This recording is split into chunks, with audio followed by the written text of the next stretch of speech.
The room is quiet now, and the silence feels thick, like it has weight, like it presses gently against the mind. You can almost hear the sound of time moving forward, slow and steady, as memories settle into place.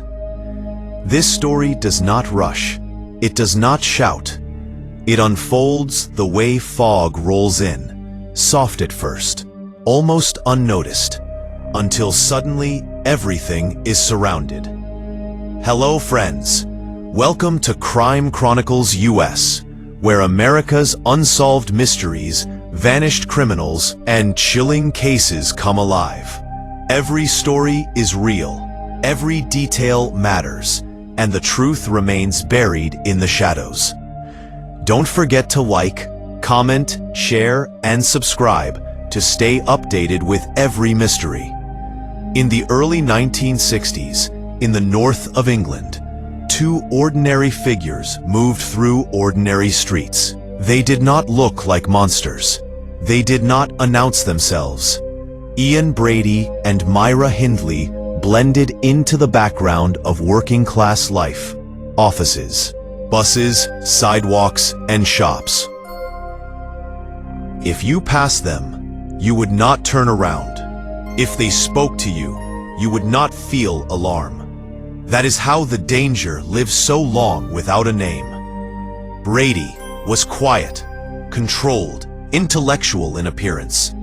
He read obsessively, absorbed philosophy, twisted ideas of power and superiority into something private and poisonous.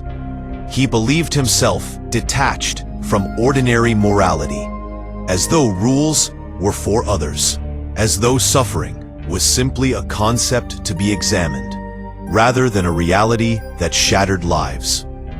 Inside him was a cold certainty that he mattered more than anyone else. Myra Hindley was different on the surface. Blonde hair, careful makeup, an expression that could soften or harden, depending on what she wanted. She knew how to be seen as gentle, trustworthy, normal. She learned quickly how to mirror people, how to sound kind, how to appear safe. What connected her to Brady was not just loyalty, but transformation. With him, she became someone else. Or perhaps she allowed something already there to step forward. Together, they built a private world, sealed off from consequence in their minds. In that world, rules bent. In that world, children were not children, but objects. In that world, suffering was not a scream, but an experiment. They reinforced each other, thought by thought, fantasy by fantasy, until the line between imagination and action disappeared. They drove across empty land, the moors stretching wide and silent, the sky heavy above them. The land itself seemed endless, uncaring, swallowing sound. It became a place where they believed nothing could touch them, where secrets could sink into the earth and be forgotten. The stillness felt like permission. The victims were young, trusting, drawn in by familiarity, by politeness, by a woman who smiled, by a voice that didn't sound dangerous. That is often how harm enters a life. Not with force at first, but with reassurance, with a sense that nothing bad is about to happen. What happened next is not told in detail here, because pain does not need to be replayed to be understood. What matters is that lives were taken, families were shattered, and innocence was destroyed in ways that never fully heal. The true horror is not in the acts alone, but in the deliberate choice to treat human beings as disposable. For a time, they lived as though untouchable. They went to work. They laughed. They took photographs. They returned home at night. And beneath that ordinary routine was the knowledge of what they had done, hidden behind locked doors and silent drives. That duality is what unsettles the mind most, the way cruelty can coexist with normality. Eventually, cracks formed. Suspicion grew. Evidence surfaced. The world they believed they controlled began to collapse. When the arrests came, they did not arrive with cinematic drama, but with the slow, grinding force of reality returning. Interviews, questioning, the careful unraveling of lies. Brady remained defiant, distant, intellectually arrogant, even as the truth closed in. Hindley shifted, denied, minimized, attempted to recast herself as manipulated, as misguided, as less responsible. But responsibility does not vanish when shared. Choice does not disappear because someone else encouraged it.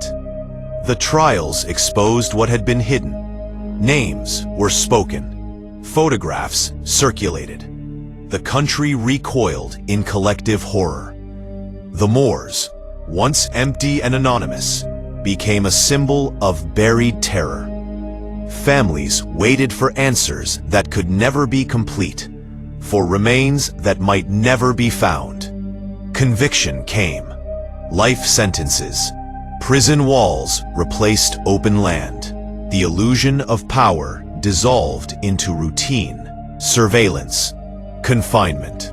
Brady withdrew deeper into his mind, clinging to superiority as his last refuge. Hindley, over years, attempted reinvention, remorse, appeals for release, insisting she had changed, insisting she was no longer that person. But time does not erase consequence.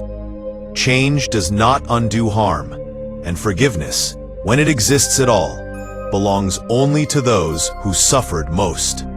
As the years passed, the story did not fade. It lingered. It resurfaced in documentaries, photographs, whispered conversations. The face of Hindley became an image burned into public memory, a reminder that evil does not always look how we expect it to. Brady became a symbol of remorselessness, of intellect stripped of humanity. The moors remain quiet. Wind moves across the grass. The land holds what it holds. And somewhere between memory and history, the echo of what happened refuses to disappear. This is not a story meant to fascinate. It is a story meant to unsettle, to warn, to remind. Because the most dangerous thing about Brady and Hindley was not their cruelty alone, but how easily they moved among others before they were known. And in that realization, the mind begins to understand something deeper, something heavier, something that continues to unfold. Time moves differently once the doors close behind them. Inside prison walls, days lose their edges, blending into one another, measured not by freedom, but by routine. The world outside continues. Children grow older, families age, seasons change. But inside, everything slows and tightens, like a breath held too long. Brady embraced confinement as another test of superiority. He refused remorse, refused softness, refused any language that suggested regret. To admit guilt in a human way would have meant admitting connection, and connection was what he rejected most. He starved himself at times, not out of despair, but control. Control was always the point. Even as his body weakened, he clung to the belief that he was unbroken, that his mind still ruled a kingdom no one else could enter. Hindley, on the other hand, learned the language of reflection. Over the years, her voice softened, her words carefully chosen. She spoke of manipulation, of love warped into obedience, of becoming someone she no longer recognized. She read, she studied religion, she expressed sorrow. Some believed her, many did not. The public response was fierce, unyielding, rooted in the memory of faces that never grew up. Each appeal for parole reopened wounds that never closed, and the answer was always the same. No release, no forgiveness granted by law. Because punishment is not just about time served. It is about the scale of harm, the permanence of loss. You cannot return a childhood. You cannot give parents their sons and daughters back. You cannot rewind a moment when trust was broken forever. Prison became not just a sentence, but a boundary, a line drawn between what society would tolerate and what it could never allow back into daylight. Outside those walls, the families lived with absence. Birthdays passed without candles. Empty chairs remained empty. The years brought no relief, only a different shape of grief. Some held on to hope of answers, of remains found, of some final piece of truth. Others learned that closure is a myth, something people say to make pain seem manageable. The moors stayed silent. Wind brushed the grass the same way it always had. Birds crossed the sky without memory. Nature does not judge. It does not remember. Humans do that part alone. As decades went by, the names Brady and Hindley became symbols rather than people. They represented a boundary in the collective mind, a reminder that evil does not always roar. Sometimes it speaks calmly. Sometimes it smiles. Sometimes it waits patiently to be trusted. Hindley died behind bars, her body leaving prison long after her freedom had vanished. There was no public mourning, no softened legacy. What remained was debate, anger, unresolved questions. Brady followed years later, defiant until the end, refusing reconciliation with humanity itself. His death closed a chapter, but it did not quiet the story, because stories like this do not end neatly. They echo. They pass from generation to generation, reshaped but never erased. Parents tell children to be careful. Communities remain alert to the idea that danger can wear a familiar face. Investigators study patterns. Psychologists search for explanations. But no explanation ever feels sufficient. What remains, when all analysis fades, is the weight of choice. At every moment, there were opportunities to stop, to turn away, to choose differently. Those moments matter. They are the dividing line between darkness imagined and darkness acted upon. The hypnotic pull of this story is not fascination, but recognition. The recognition that vigilance matters, that empathy matters, that believing harm looks obvious is a dangerous illusion. The mind wants distance from horror, wants to believe monsters are rare, easily spotted, safely contained in stories. But the truth is quieter and more unsettling. The true ending is not in their deaths, or their imprisonment, or the land that held their secrets.